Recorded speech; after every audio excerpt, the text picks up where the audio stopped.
Itali mo para ano? Itali. Pati yan, ibigay mo yan sa kanila lahat. Yung dapat ingatan, yung mababasa, pwede mo ihatid sa kanila. Sabi nga dyan, pre. Hindi mo natin pasakay sa kanila.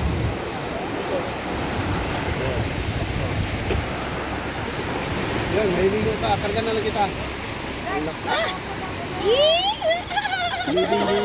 Bathing baby, oh. Ah, tiyan mo, lalim, oh.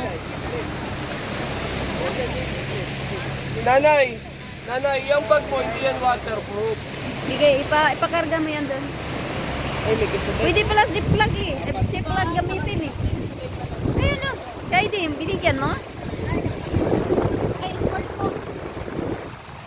Siya din, binigyan mo? Ding!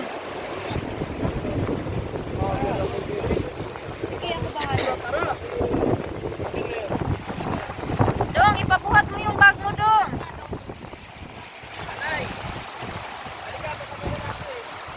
Nanay, phone mo, nanay ah.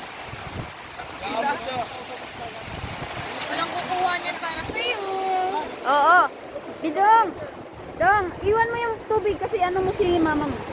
Mamaya na yan. Ihatid mo na lang. Hatid na lang. Adios.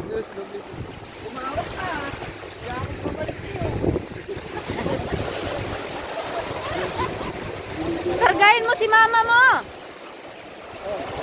Tayo doon, ha? Ding, kumapit ka, Ding. Diyan ka lang, balikan lang kita. Yung bag, mabasa yan. Sabi ko sa'yo, pakarga mo sa kanila. Papalikan mo na lang. Nagtiwala ako dito kaysa sa kanila. Ah, sige na, ikarga mo na yan doon. Mabasa!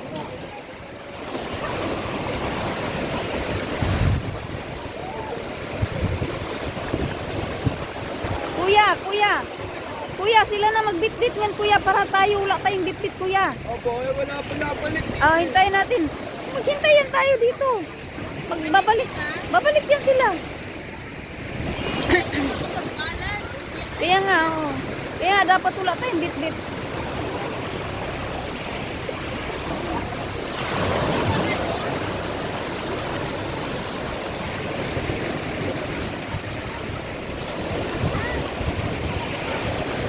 Mababantahin. Kala namin.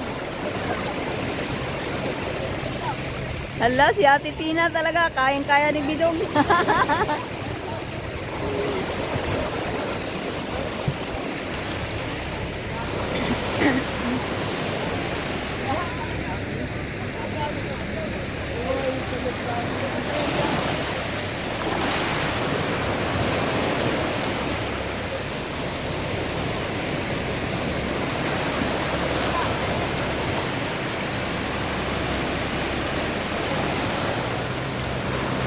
Cellphone ko.